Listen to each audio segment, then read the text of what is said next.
నేను మోషే గురించి చెప్పాలని ఆశపడతా ఉన్నాను. మోషే యొక్క ప్రార్థన విషయంలో మీకు చెప్పాలనుకుంటున్నాను. మరి నిర్గమకాండము 33వ అధ్యాయము 13 నుంచి చదువుకుందాం.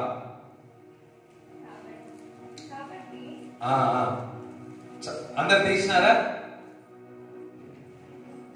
33వ అధ్యాయము 13 నుంచి చదవండి. కాబట్టి అందరు సార్ కాబట్టి అనండి. నీ కటాక్షము నా ఎడల కలిగిన ఎడల నీ కటాక్షము నా ఎడల కలుగునట్లుగా దయచేసి నీ మార్గమును నాకు తెలుపుము. అప్పుడు నేను నిన్ను తెలిసి పొందును. చిత్తగించుము, ఈ జనము నీ ప్రజలే కదా అనెను. అందుకు ఆయన, నా సన్నిధి నీకు తోడుగా వచ్చును, నేను నీకు విశ్రాంతి కలగజేసేదనగా. ఇక్కడ మోషే ప్రార్థన చేస్తున్నాడు. మోషే ప్రార్థన చేస్తున్నాడు. మోషే ప్రార్థించి చెప్తా ఉన్నాడు ఏమనంటే, ప్రభువా నీ సన్నిధి నా తోడు రావాలి ప్రభువా, నీ సన్నిధి లేకుండా నేను ఎక్కడికి వెళ్ళను ప్రభువా అని ప్రార్థన చేస్తా ఉన్నాడు. హల్లెలూయా.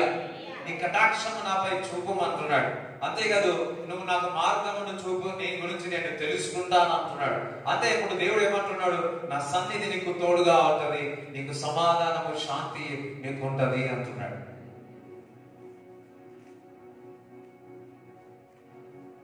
హల్లెలూయా. చూడండి, ఈ ప్రార్థనలో చాలా లోతైన ప్రార్థన ఇది. మరి ఈ మోషే దేవుడు నియమించక ముందు ఎంత శ్రమ ఉందో ఒకసారి మనము దేవుడు ఒక వాక్యంలో చూద్దాం. హల్లెలూయా. మరి మొదటి అధ్యాయం, నిర్గమకాండంలోనే మొదటి అధ్యాయంలో 5 నుంచి చదువు. వీరిలో ప్రతివాడును తన తన కుటుంబముతో వచ్చెను. యాకోబు గర్భమున పుట్టిన వారందరూ 70 మంది. ఎంతమంది? 70 మంది. అప్పటికి యోసేపు ఐగుప్తులో ఉండెను. యోసేపును అతని అన్నదమ్ములందరూ ఆ తరము వారందరూ చనిపోయిరి. ఇశ్రాయేలీలు బహు సంతానం గలవారై అభివృద్ధి పొంది, ఇశ్రాయేలు ప్రజలు బహు సంతానమై అభివృద్ధి చెంది విస్తరించి అత్యధికముగా ప్రబలిరి. అబ్బా, అత్యధికముగా. చూడండి, వారు ఎంతమంది ఉండే? 70 మంది. 70 అన్న సరే, 70 అన్న. యాకోబు వారందరూ కూడా కలిసి కలిపితే 70 మంది ఉండేది.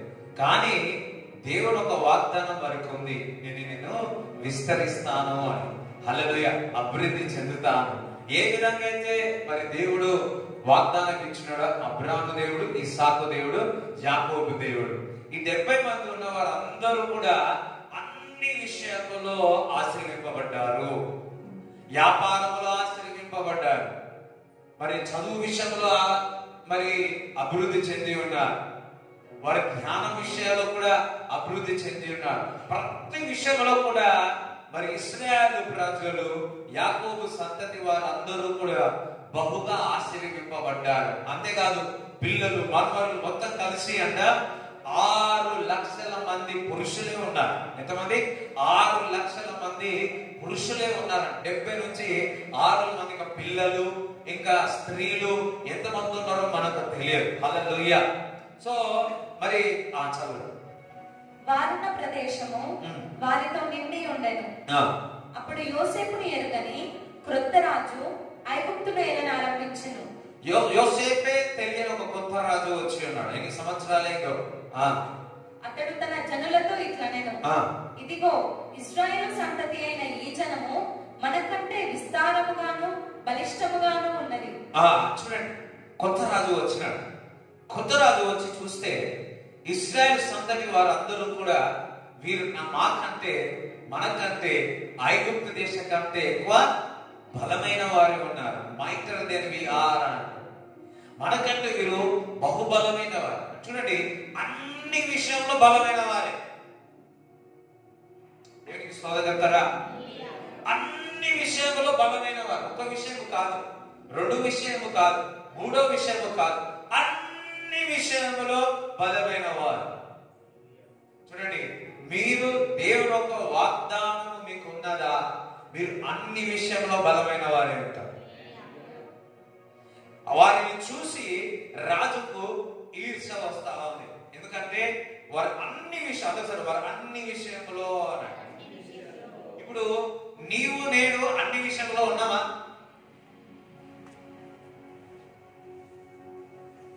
సైలెంట్ అయిపోయాడు, అందరు నర్వస్.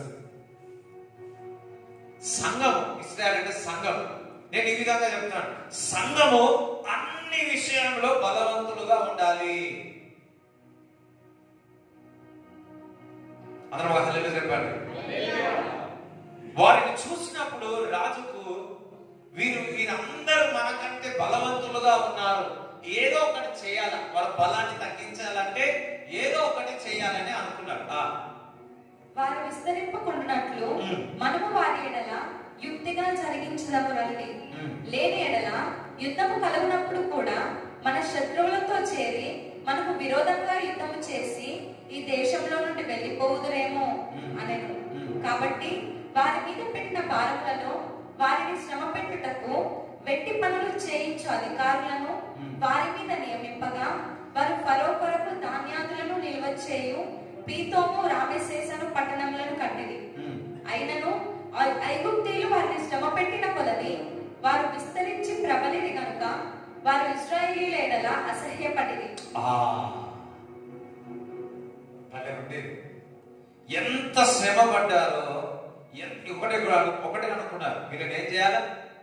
శ్రమ. మన ఆఫీసులో అదే జరుగుతుంది. శ్రమ పెట్టినారు, బాధ పెట్టినారు, బానిసగా పెట్టినారు. ఒక మాట చెప్పాలి అంటే వారిని ఏం చేసేవారంటే కొట్టేవారు. వారికి ఒక అధికారంలో పెట్టినారు. ఎక్కువగా పని చేస్తే మనం ఏం చేస్తాం? తిరుగుబాటు చేస్తాం. రెండోది వదిలిపెట్టేసి వెళ్ళిపోతాం. ఎక్కువగా ఇంకా వారు ఒక ఇంటెన్షన్ గా చేస్తామన్నారు. వీరు బలవంతులు అయిపోతారు, వీరు మమ్మల్ని క్యాప్చర్ చేసేస్తారు, మనల్ని కబ్జా చేసేస్తారు, వీరు బలవంతులు అవుతారని ఏం చేయాలో ఒకటే పెట్టుకున్నారు. ఇంకొకటి పొలిటికల్ ఇష్యూ, ఒక మాట చెప్పాలి అంటే ఇక్కడ మరి అప్పుడు కూడా ఇప్పుడేమో ఓట్ల విషయం ఉన్నది కదా, అదే విధముగా ఇక్కడ పొలిటికల్ ఇష్యూగా వారు ఆలోచించి వారిని ఏం చేస్తా ఉన్నారు? శ్రమ పడతా ఉన్నారు. కానీ దేవుని ఒక వాగ్దానం వారి పట్ల ఉంది కాబట్టి ఎంతగా శ్రమ పెడతా ఉన్నారో అంతగా వారు అభివృద్ధి చెందుతా ఉన్నారు. హల్లెలూయా. ఇక్కడ వినండి, దేవుడి బిడ్డలు, దేవుని ఒక వాగ్దానము మీ పట్ల ఉన్నది కాబట్టి మీ పట్ల ఉన్న వారందరూ కూడా, నీకు సాతాను గాని మనుషులు గాని నీకు ఎంత శోధించినా ఎంత బాధ పెట్టినా నీవు మాత్రం అభివృద్ధి చెందుతావు, నీవు మాత్రం ఆశ్చర్యపడతావు, నీవు మాత్రం అన్ని విషయంలో బహుగా ఫలిస్తావు. ఎంతమంది శ్రమ వద్దే వద్దు అనుకుంటున్నారు? శ్రమ లేకపోతే మీరు అభివృద్ధి చెందలేరు. ఇశ్రాయేలు అభివృద్ధి చెంది ఉన్నారు. ఎందుకో తెలుసా? ఇంకెక్కువ అభివృద్ధి చెంది ఉన్నారు తెలుసా? వారికి శ్రమగా కలిగినందుకు వారు ఇంకెక్కువ అభివృద్ధి చెంది ఉన్నారు. చెప్తున్నా, నాకు శ్రమ ఉంది, నాకు బాధ ఉంది, నాకు వేదన ఉంది. ఇప్పుడు జాగ్రత్త, ఎవరికైతే శ్రమ లేదో వారు క్రీస్తులో లేరు. మరలా చెప్తున్నాను, ఎవరికైతే శ్రమ లేదో వారు క్రీస్తులో లేరు.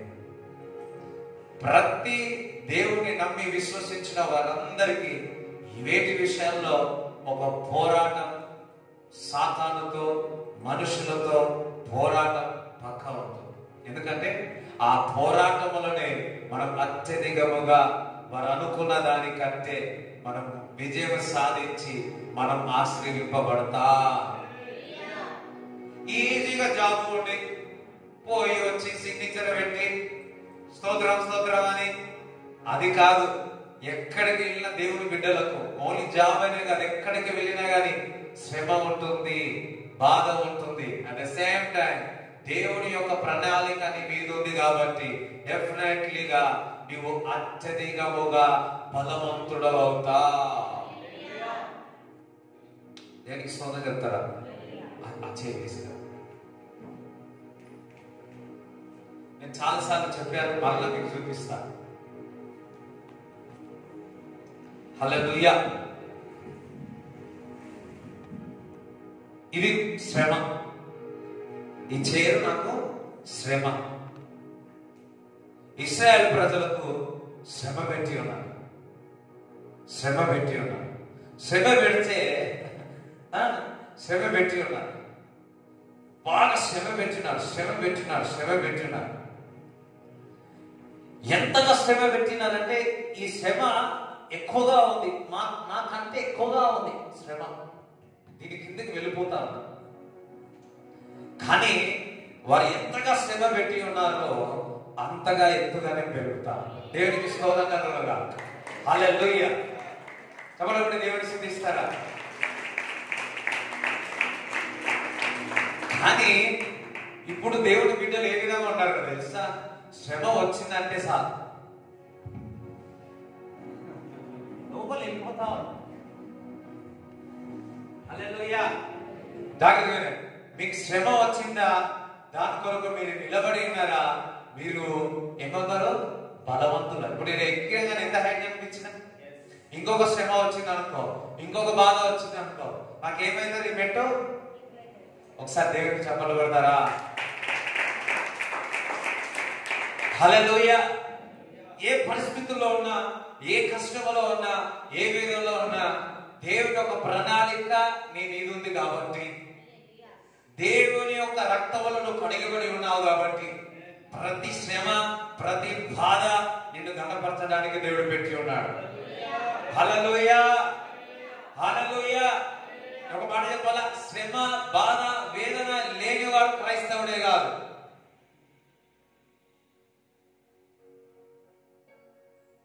ఎవరైతే వినండి, ఎవరైతే శ్రమ బాధ వేదన లేదో రెడీగా ఉన్నాడు, లేకపోతే శ్రమ బాధ వేదన ఏమీ లేకపోతే నువ్వు దేవుని దగ్గర నుంచి ఎక్కడ ఉన్నావో.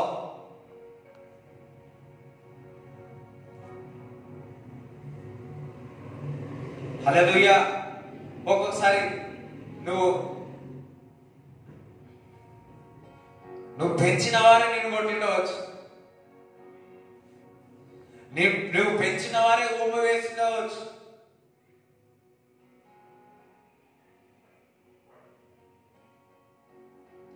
ఇశ్రాయేలు ప్రజలు ఆ దేశానికి ఎంతో సహాయకరంగా ఉన్నారు, ఐగుప్తు దేశానికి.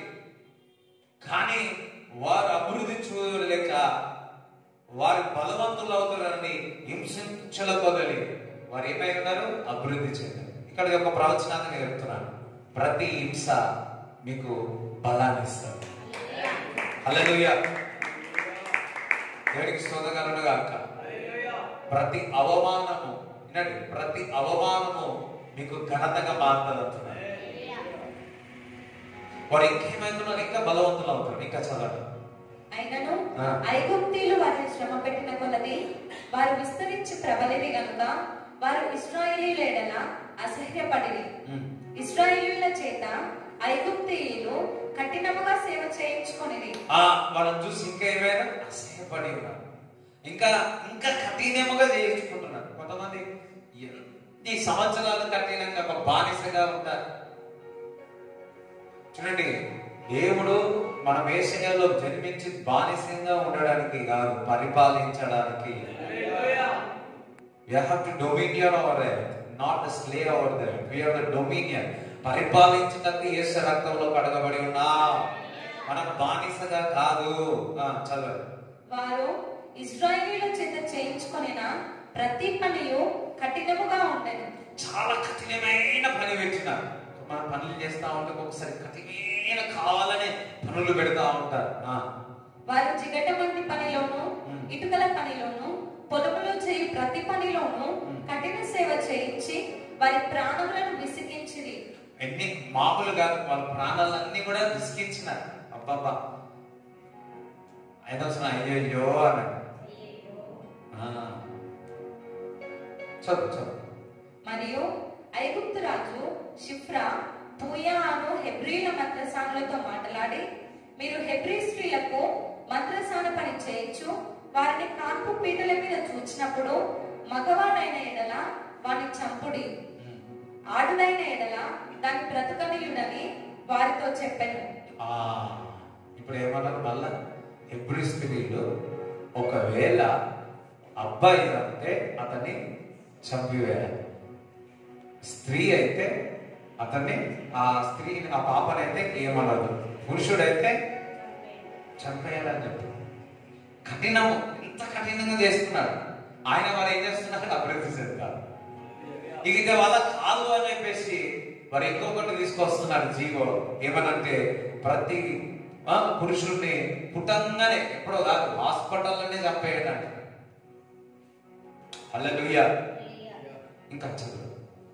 అయితే ఆ మంత్రసానులు దేవునికి భయపడి, మిడ్వైఫ్స్ అంటారు మంత్రసానులు, వారు దేవునికి అనగా దేవునికి భయపడి అని. చూడండి, ఇటువంటి కష్టములు, ఇటువంటి వేదనలు, ఇటువంటి పరిస్థితుల్లో వారికి దేవునికి భయపడినారు. చప్పట్లు కూడా దేవుని స్తుతిస్తారా? హల్లెలూయా. ఈ వైరస్ లో, ఈ కరోనా వైరస్ లో, ఈ శ్రమలో మనమందరం దేవునికి భయపడి ఉన్నాం. చూడండి, ఒక్కొక్కసారి ఎంత శ్రమ వచ్చినప్పుడు ఒక్కొక్కసారి పక్కకు జరుగుతుంది. దేవుని ఒక విశ్వాసం నుంచి పక్కకు జరుగుతుంది. నేను నమ్మిన వారు ఉమ్మి వేసినప్పుడు, హింసించినప్పుడు, ఒకవేళ కొట్టినప్పుడు నీ విశ్వాసం సడుగుతుంది. కానీ నీవు దేవుని యందు భయం కలిగి ఈ రోజు మందిరానికి వచ్చినావు. హల్లెలూయా. ఆ మిడ్వైఫ్స్ అంటారు, వారు దేవునికి భయపడి, ఎంత మంచి శోధనలో, వేదనలో దేవునికి భయపడంలో ఉన్న మజా లేదు. కానీ ఈ శోధన వచ్చింది, వేదన వచ్చిందని పక్కకు దుఃఖలే. వారు దేవునికి భయపడాలంట. చెప్తున్నాను ఇక్కడ ఉన్న వారందరికీ, నాకు, మనందరికీ ఎట్టి పరిస్థితుల్లో, ఏ పరిస్థితుల్లో వచ్చినా మనం దేవునికి భయపడాలి. హల్లెలూయా. చదువు. అయితే ఆ మంత్రసానులు దేవునికి భయపడి ఐగుప్తు రాజు తమకు ఆజ్ఞాపించినట్లు చేయక మగ పిల్లలను బ్రతకనియగా, మగ పిల్లలు ఏం చేసి మెల్లగా దేవుడికి భయపడి, రాజానికి భయపడా, దేవునికి భయపడా, ఎవరికి భయపడి? దేవుడికి భయపడి. రాబోయే దినాలు ఎటువంటి జీవులు వస్తే మనకు తెలియదు. బైబిల్ చదవద్దని చెప్తారే, మందిరానికి వెళ్ళొద్దని చెప్తారే. ఏ విధంగా వారు దేవుడికి భయపడి మగ పిల్లవారిని ఏం చేయకూడదు చూసిన, అదే విధంగా మనం బైబిల్ కావాలి, మందిరానికి రావాలి. హల్లెలూయా. మరి ఎవరికి భయపడేరు? కాన్స్టిట్యూషన్ కొద్ది మట్టికే. Our constitution is Bible. వారు పెట్టినారు, ఎంత ఘోరమైన పరిస్థితి పెట్టినారు. బట్ వారు దేవునికి భయపడి వారి పిల్లలను చంపినాడా? చంపలేదు. ఇంకొకటి తెలుసా? ఐగుప్తు రాజు ఆ మంత్రసానులను పిలిపించి, మీరెందుకు మగ పిల్లలను బ్రతకనిచ్చితిరి?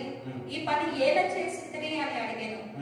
అందుకు ఆ మంత్రసానులు, హెబ్రీ స్త్రీలు ఐగుప్తు స్త్రీల వంటి వారు కారు, వారు చురుకైన వారు. ఎటువంటి వారు? దేవుని స్త్రీలు వారు ఎటువంటి వారు? ఒకసారి మీకు మీరే చెప్పాలి.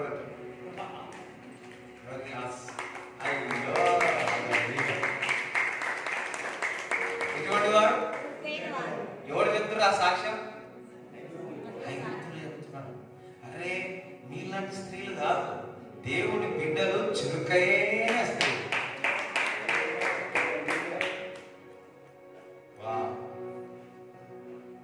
Thank God. మీరు హుషారైన స్త్రీలు అనలేదు, చాలా హుషారి ఆయన మాట్లాడాలంటే ఏమన్నాడు? చురుకైన వారు. మళ్ళీ ఆ మాట అల్లే పక్క నేను దేవుడి బిడ్డను, నేను చురుకైన వాడిని అని. చురుకైన స్త్రీలు అంటారు. మీలాంటి వారు కాదు, దేవుడి బిడ్డలు చురుకుగా ఉంటారు, పనిలో చురుకుగా ఉంటారు, అన్ని విషయంలో చురుకుగా ఉంటారు. దేనికి స్తోత్రం చెప్తారా? రైట్. మంత్రసాని వారి యొద్దకు వెళ్ళక మునుపే వారు ప్రసవించి ఉందురని ఫరోతో చెప్పిరి. బాడీ ఎటువంటిది, శరీరం ఎటువంటిది, వాళ్ళ ఇళ్ళకు ముందుకే వారు. రైట్. దేవుడు ఆ మంత్రసానులకు మేలు చేశాడు. దేవుడు ఒకటి, వారు దేవునికి భయపడి ఉన్నారు కాబట్టి దేవుడు వారికి మేలు చేసి ఉన్నాడు. మీరు మనము దేవునికి భయపడితే దేవుడు మనకు మేలు చేస్తాడు. హల్లెలూయా. వారు దేవునికి భయపడి ఏ జీవో వచ్చినా గానీ వారు బైబిల్ చదివినాడు. హల్లెలూయా. ఏ జీవో వచ్చినా గానీ దానిని ప్రార్థించినాడు. ఏ జీవో వచ్చినా గానీ ఆ మాట చేయలేదు కాబట్టి వారి పిల్లలు క్షేమంగా పెట్టి ఉన్నారు. ఎందుకనగా వారికి దేవుడు సహాయం చేసి ఉన్నాడు. ఇక్కడ ఎవరైతే దేవుని యందు భయభక్తులు కలిగి ఉంటారో, దేవుని విషయంలో భయపడతారో, ఎవరేమనుకున్నా సరే నా దేవుని గణపరచాలని దేవుడికి భయపడితే దేవుడే నీకు సహాయం చేస్తాడు. దానియేలుకు సహాయం చేసినాడు. షద్రక్ మెషక్ అబేద్నెగోకు సహాయం చేసినాడు. ఇవును నేను దేవుడికి భయపడితే దేవుడే మనకు సహాయం చేస్తాడు. లంచం వచ్చింది, డబ్బు వచ్చింది, బాగుంది, డబ్బు ఫోర్స్ఫుల్గా వచ్చింది, ఏం చేయాలి? ఎవరికి భయపడాలి? లంచం తీసుకోవడం ఒక పాపం అంటే లంచం ఇవ్వడం ఒక పెద్ద. హల్లెలూయా.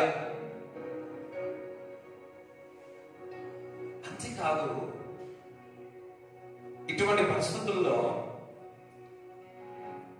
ఇశ్రాయేలు ప్రజలు వివాహం చేసుకోవడం మానేసినారు.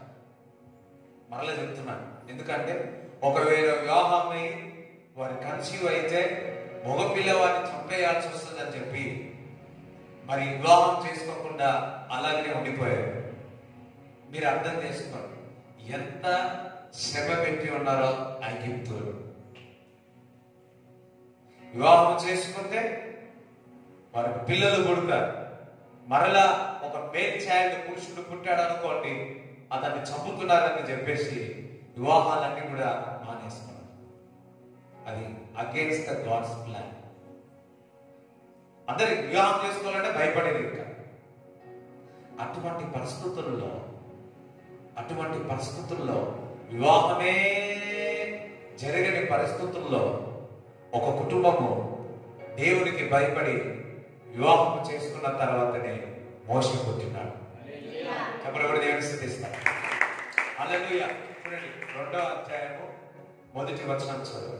లేవి వంశస్థుడొకడు వెళ్ళి లేవి కుమార్తెను వివాహం చేసుకొనెను. ఆ స్త్రీ గర్భవతి అయి కుమారుని కని వాడు సుందరుడై ఉండొచ్చు. వాడు సుందరుడై ఉన్నాడు అని 3 నెలలు వానికి దాచాను. తరువాత ఆమె వాని దాచలేక వాని కొరకు ఒక జమ్ము పెట్టె తీసుకొని దానికి జిగటమన్నును కీలును పూసి అందులో ఆ పిల్లవాడిని పెట్టి ఏటి ఒడ్డున జమ్ములో దానిని ఉంచగా వానికి ఏమి సంభవించినో తెలుసుకొనుటకు వాని యొక్క దూరముగా నిలిచి ఉండెను. ఫరో కుమార్తె ప్రైజ్ ది లార్డ్. హల్లెలూయా. దేవునికి స్తోత్రం చెప్తారా? దేవునికి స్తోత్రం చెప్తారా? హల్లెలూయా. హల్లెలూయా. మరి ఇటువంటి వివాహాలే జరిగింది సమయంలో లేవికి సంబంధించిన ఒక వ్యక్తి విశ్వాసంతో వివాహం చేసుకున్నారు. గర్భవతి ఒక చక్కటి కుమారుడు కన్నాడు. 3 నెలలు కాపాడింది ఆ తల్లి, ఇంకా కాలేదు. అందుకే ఏం చేసి మంచిగా పెట్టి పంపుతా ఉన్నాడు. ఆ టైంలో ఎంతమంది పురుషులు ఆ చిన్న పిల్లవాడిని చనిపోయారు, కానీ మోషే ఒక ప్రణాళిక ఉంది. హల్లెలూయా. ఒక ప్రణాళిక ఉంది. ఆ ప్రణాళిక మోషేని కాపాడు. దేవుని యందు భయభక్తిని కలిగి ఉంటే మీ పిల్లలు ఒక ప్రణాళికగా పుడతారు. దేవునికి స్తోత్రం కలుగును గాక. హల్లెలూయా. దేవుని యందు భయభక్తులు కలిగిన తల్లిదండ్రులు ఉంటే పిల్లలు ఉన్నతమైన శిఖరములోనికి వెళ్తారు. వారు చురుకుగా ఉంటారు. వారి జ్ఞానమందు వారి పనిలో చురుకుగా ఉంటారు. హల్లెలూయా. మరి చూడండి, హెబ్రీ స్త్రీ ఏం చేసింది? మంచిగా కవర్ చేసి తన తల్లి పంపించేసింది. అప్పుడు పేరు పెట్టినారా? పేరే పెట్టారు. ఎవరు పేరు పెట్టినారంటే ఐగుప్తులోనే పెట్టినారు. చెప్పలు కూడా దేవుని స్తుతిస్తారా? ఐగుప్తు వాళ్ళే పేరు పెట్టినారు. మోషే అని పెట్టారు. మళ్ళా మోషే అని పేరు మార్చినారా? ఆ పిల్లవాడిని చూసి ఆ ఫరో చెల్లెలు ఎత్తుకొని వాడు ముద్దుగా ఉన్నాడు. వాడు చూసి ముద్దుగా ఉన్నాడు. అరే ఆ పిల్లవాడిని చూసి గుర్తుపట్టి ఏమంటుందంటే, అరే ఈ పిల్లవాడు ఐగుప్తుకు సంబంధించిన పిల్లవాడు కాదు, హెబ్రూకు సంబంధించిన వాడు అని. దేవుని బిడ్డలు చిన్న పిల్లలైనా పెద్ద పిల్లలైనా ఆ బాబును చూడగానే దేవుడి సన్నిధి కనబడతారు. ఎప్పుడో పెద్దగా కాదు, చిన్నప్పుడే తల్లిదండ్రులు దేవుడి యొక్క భయభక్తులు కలిగి ఉంటే ఆవిడ హెబ్రూ వారు అని గుర్తుపెట్టి దేవుడు బిడ్డ అని గుర్తుపెట్టినారు. అక్కడ ఏం స్టాంప్ వేయలే, ముద్ర వేయలే, చూసి గుర్తుపట్టిపోయాడు. ఒక మరి హెబ్రూ స్త్రీని తీసుకొచ్చి ఆ బాబును పెంచిన, మంచి ఎడ్యుకేషన్ చదువుకున్నాడు, అన్ని విద్యలు చేసినాడు. హల్లెలూయా. ఉండి ఉండి ఏం చేసినాడు, ఒక ఐగుప్తుని చంపేసినాడు. ఎవ్వరికి తెలియదు అనుకున్నాడు. మామూలు చేయలే, మర్డర్ చేసి అక్కడ ఎక్కడైనా పెట్టి రాలే మోసే. మర్డర్ చేసి ఫుడ్నల్ సర్వీస్ చేసి 9 లోపల పెట్టేసి వచ్చింది. అది మోసే సగం పని చేయలే, మొత్తం పని చేసి వచ్చినాడు. ఎవరు చూడలే అనుకున్నాడు. నెక్స్ట్ డే తెలిసిపోయింది, అక్కడ చంపిన ఈరోజు నమ్ముతావా అన్నాడు. అయిపోయాడు. అక్కడ నుంచి పారిపోయాడు. మెల్లగా ఒక దగ్గరికి వెళ్ళాడు, వాళ్ళ మామ దగ్గరికి వెళ్ళాడు. ఆడ చూసి వాళ్ళ కూతుర్లు చెప్పినాడు. ఈయన చూస్తే ఏదో పారిపోయి వచ్చిందేమో నేను అంటున్నాను, పారిపోయి వచ్చిందేమో ఏదైనా పని కావాలేమో. 40 సంవత్సరాలకు పారిపోయాడు. 40 సంవత్సరాలు గొర్రెల కాపరిగా ఉన్నాడు. 40 సంవత్సరాలు గొర్రెల కాపరిగా ఉన్నాడు. నేర్చుకున్న విద్య అంతా హౌలు అన్న మాట, అన్ని లాంగ్వేజెస్ నేర్చుకున్న మాట గొర్రెలాగా మారింది. హల్లెలూయా. మోషేకి దేవుడు ఒక ప్రణాళిక పెట్టున్నాడు. 80 సంవత్సరాలు అయిన తర్వాత దేవుడు అతన్ని దర్శించినాడు. దేవుడు అతన్ని దర్శించి తన పిలుచుకున్నాడు. నేను ఎంఎస్సి ఎలక్ట్రానిక్స్ చదివేంత వరకు నాకు తెలియదు, నేను సేవ చేస్తాను. దాని తర్వాత దేవుడు నన్ను పిలిచినాడు. అది వరకు ఎవరు నాకు చెప్పలేదు నువ్వు సేవ చేస్తావు. హల్లెలూయా. నా పట్ల దేవుని ఒక ప్రణాళిక ఉంది, నీ పట్ల దేవుని ఒక ప్రణాళిక ఉంది. ఆ ప్రణాళికలో నేను హింసించాలని చూసినా, నేను చంపాలని చూసినా, ఏది కూడా రూపింపబడిన ఏది కూడా ఆయుధము వర్తిల్లదు. దేవుడి బిడ్డలను, దేవుడి ప్రణాళిక బిడ్డలను వాడు ఎప్పుడు హతము చేయాలని చూస్తాడు. కానీ వారు దేవుని యందు భయభక్తులు ఉన్నారా, దేవుడు వారికి సహాయం చేస్తాడు. మరి మోషేకి ఒక విషయం చెప్పినాడు. ఏమని? ఈ ప్రజలనందరి, ఇశ్రాయేలు ప్రజలనందరినీ కూడా ఎక్కడ తీసుకెళ్ళమని, పాతదేశ దేశం తీసుకెళ్లి ఇశ్రాయేలు దేశానికి తీసుకోమని మరి ఒక విషయం ఇచ్చి ఉన్నాడు. హల్లెలూయా. ఆ విషయంతోనే ఇందాక మొదటిగా 33వ అధ్యాయంలో మనం చదివిన 13 చదువుకున్నాం కదా. నిగ్రహ కాండము 33:13 చదవాలి. కాబట్టి నీ కటాక్షము నా ఎడల కలిగిన ఎడల నీ కటాక్షము నా ఎడల కలుగునట్లుగా దయచేసి నీ మార్గమును నాకు తెలుపుము. ఏమంటున్నాడు మొదటిగా? అప్పటికే 80 సంవత్సరాలు, ఇంకా మళ్ళా ఇంకెన్ని సంవత్సరాలు అయిందో. ఆల్రెడీ 40 దినములు దేవుడి సన్నిధిలో ఆ కొండ మీద ఉన్నాడు. మరలా ఏమంటున్నాడు? నీ మార్గము నాకు బయలుపరచు ప్రభువా. చూడండి, మోషే ప్రార్థించినప్పుడు మనము కూడా ప్రార్థించాలి. ఏమని? ప్రభువా నీ మార్గము నాకు చూపు ప్రభువా, నీ మార్గము నాకు చూపు ప్రభువా, అప్పుడు నీ గురించి నేను తెలుసుకుంటాను. సార్ నీ గురించి నేను తెలుసుకుంటాను అన్నాడు. పక్కవారి గురించి కాదు, దేవుడి గురించి. పక్కవారి గురించి అంతా ఇంత తెలుసులే.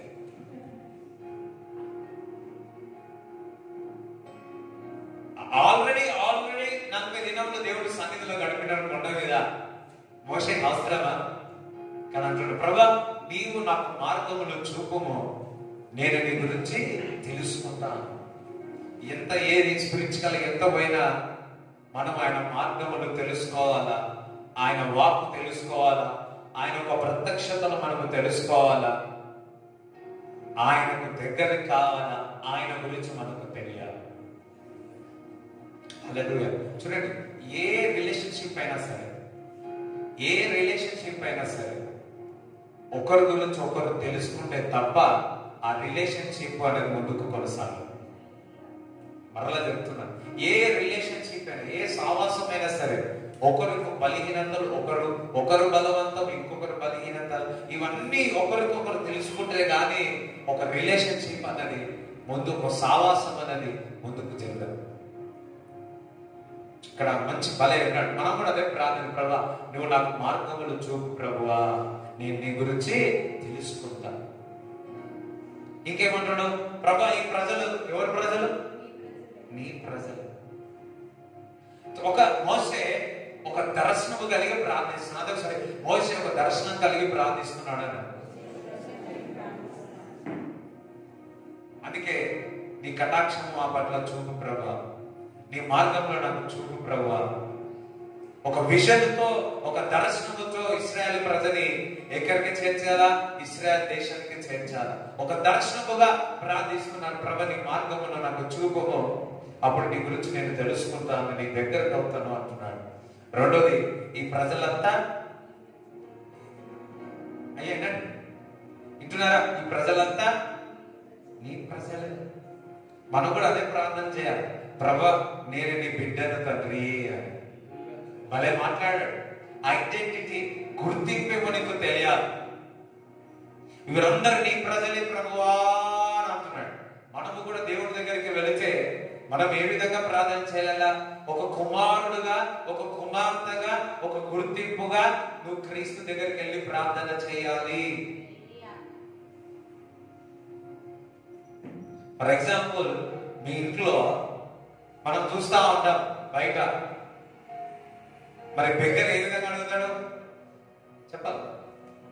అమ్మా.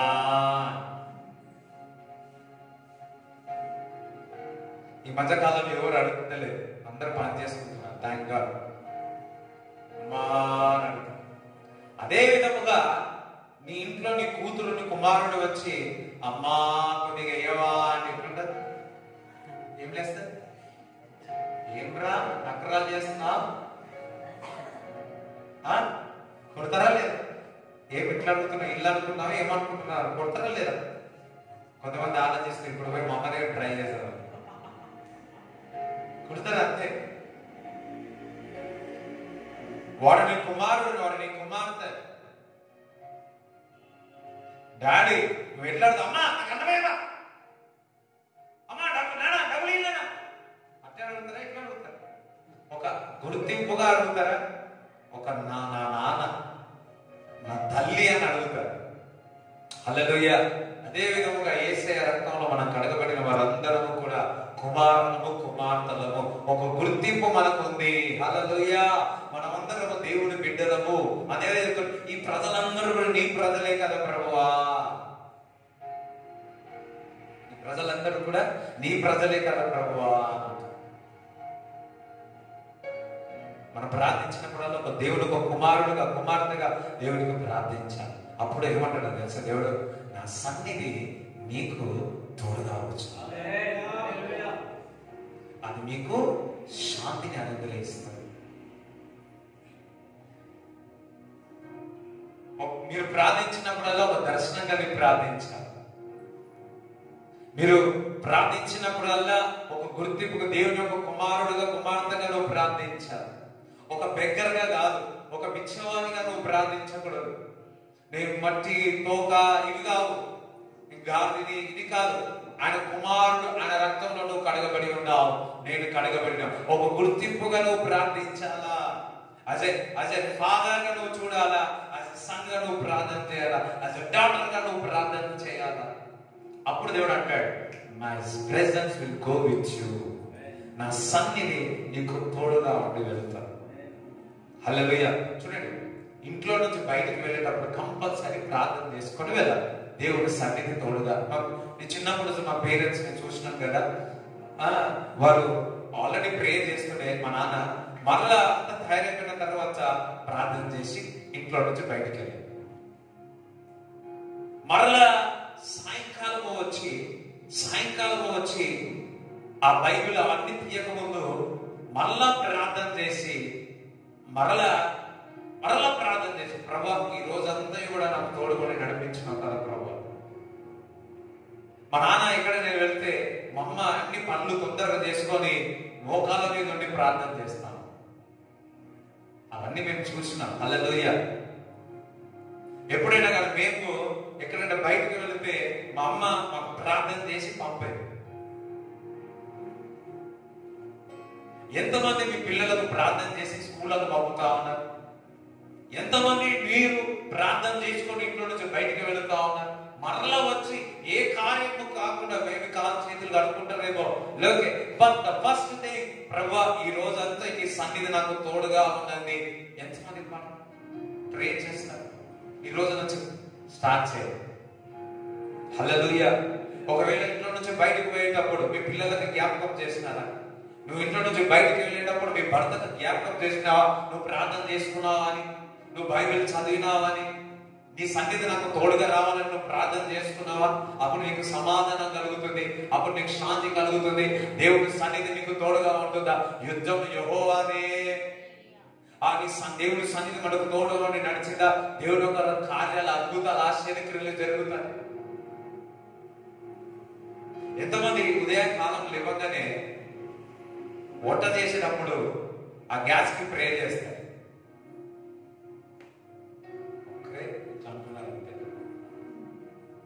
ఎంతమంది అంటే మా అమ్మ దగ్గర నేర్చుకున్నాను, మీకు ఏమని చెప్పట్లేదు. హల్లెలూయా. ఉదయకాలంలోనే ఫస్ట్ గ్యాస్ దగ్గరికి వెళ్తారు, ఏదైనా చార్జర్ దాని కొరకు ప్రే చేసి అది చూసి నేను ఉదయకాలంలో మాకు ఇప్పుడు నాకెట్లా అలవాటు ఏంటంటే వెళ్ళి టీ పెట్టడానికి వెళ్ళగానే అది అన్కాన్షియస్ ఇలా నాకు తెలియకుండానే నేను ప్రార్థన చేస్తాను. అందరం మళ్ళీ చెప్తారా? తల్లిదండ్రులు మీరు ఏమి చేస్తారో అదే పిల్లలు నేర్చుకుంటారు. పరిస్థితుల్లో నువ్వు ప్రార్థన చేస్తే వాళ్ళు కూడా కష్ట పరిస్థితుల్లో వాళ్ళు ప్రార్థన చేస్తారు. కష్ట పరిస్థితుల్లో దేవుని యొక్క భయం కలిగి దేవుడు ఏ విధంగా సహాయం చేసినాడో వాళ్ళు తెలుసుకుంటే వారి ఇంటి పరిస్థితుల్లో కూడా పక్కకు జరగాలి, ఎటు జరగాలి, లెఫ్ట్ ఆర్ రైట్, దేవుడి వైపు చూస్తూ దేవుడు ఒక సహాయం కొడతాడు. Parents be serious on that. Hallelujah. అందుకే నువ్వు ఇంట్లో నుంచి బయటకు వెళ్ళిన ఆశీర్వాదం, ఇంట్లో ఉన్న నువ్వు ఆశీర్వాదం, నీ ఇంట్లో ఇంక ఎవరు వచ్చిన ఆశీర్వాదం. బికాస్ ఆ సన్నిధి మీకు తోడుగా వచ్చాడు.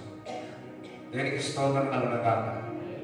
అందుకే ఉదయమున స్తోత్ర బలితో సాయంకాలము నైవేద్యములతో,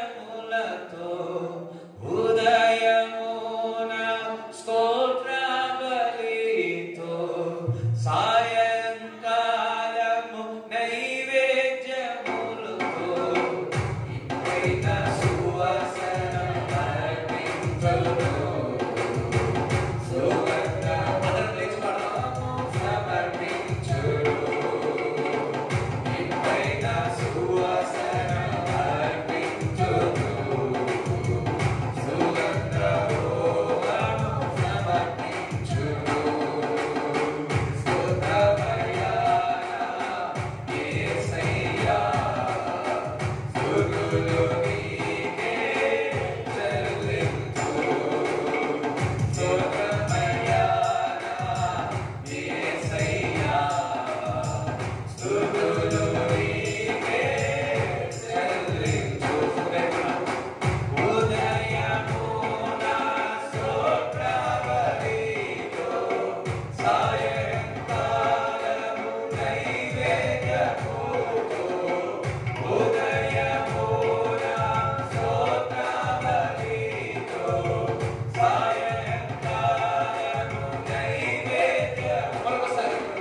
గుర్తింపుగా, దేవుని ఒక కుమార్తెగా ఇంట్లో నుంచి బయటికి వెళ్ళినా, లోపలికి వచ్చిన, ఏ పనికి వెళ్ళినా, ప్రభువా నీ సన్నిధి నాకు తోడుగా రావాలి ప్రభువా. ఒకవేళ భర్త విశ్వాసంగా ఉంటే ప్రభువా ప్రార్థించారు. బయటికి వెళ్ళేటప్పుడు ఎట్టుపోతున్నాం, నేను ప్రార్థన చేస్తాను, బయటికి వెళ్తాను. హల్లెలూయా. పిల్లలు రాదా, నేను ప్రేయర్ చేస్తాను. అలవాటు చేస్తే ఎప్పుడైనా కానీ మీ భర్త కానీ మీ పిల్లలు కానీ ఇంట్లో నుంచి బయటికి పోయేటప్పుడల్లా, అమ్మ ఫస్ట్ చిన్నప్పుడే నువ్వు అలవాటు చేసినావు అనుకో, ప్రతిసారి వాడు బయటికి వెళ్ళేటప్పుడు నీ దగ్గరికి వచ్చి అమ్మ ప్రార్థన చేయమ్మా, ఏది కావాలనుక, దేనికి స్తోత్రం, ఇప్పుడు నుంచే మొదలుపెట్టు. హల్లెలూయా. ప్రార్థన చేస్తాను. మీ కానుకలు మీ చేతిలో పట్టుకోండి. దశం భాగం లార్డ్ ఐ బ్లెస్ యు. వారి కష్టాజీతాన్ని ఇస్తుండగా వారిని బ్లెస్ చేయండి, ఆశీర్వదించమని ప్రార్థిస్తున్నాము ప్రభా. ఇది వరకు మాతో మాట్లాడి ఉన్నాము ప్రభా. ఈ కూడి వచ్చిన వారందరినీ దీవించమని ఆశీర్వదించమని ప్రార్థిస్తున్నాం తండ్రి. నజరేయుడైన యేసుక్రీస్తు నామములో ప్రభువా ఇక్కడ ఎవరైనా అనారోగ్యముగా ఉన్నట్లయితే ఆ అనారోగ్యం నజరేయుడైన యేసుక్రీస్తు నామములో స్వస్థత కలుగును గాక ప్రభా. గొంతు నొప్పి, సర్ది, తలనొప్పి ప్రభా, జ్వరముగా ఉన్నవారని ప్రభా మీరు పొందిన దెబ్బలచే స్వస్థత కలుగునుగా ప్రకటిస్తున్నారు. ప్రతి గడ్డలు కరిగిపోను గాక, కిడ్నీలో రాళ్లను బయటికి రమ్మని ఆజ్ఞాపిస్తున్నారు. షుగర్ నార్మల్ ఉండును గాక, బీపీ నార్మల్ ఉండు గాక, కాలవాపులు తగ్గిపోను గాక, నరాల వీక్నెస్ నుంచి స్వస్థత కలుగును గాక అని ప్రకటిస్తూ ఈ గుడి వచ్చిన వారందరినీ అద్భుతాలు చేయమని, ఆశ్చర్యక్రియలు చేయమని పలుకుతూ తండ్రి నీకు స్తోత్రములు చెల్లిస్తూ నీ రక్తపోటులో భద్రపరచమని ప్రార్థిస్తున్నాము తండ్రి. నీ సన్నిధి వారికి తోడుగా వెళ్ళును గాక, నీ సన్నిధికి వారికి తోడుగా వెళ్ళును గాక అని నజరేయుడైన యేసుక్రీస్తు నామములో ప్రార్థిస్తున్నాము తండ్రి. ఆమేన్.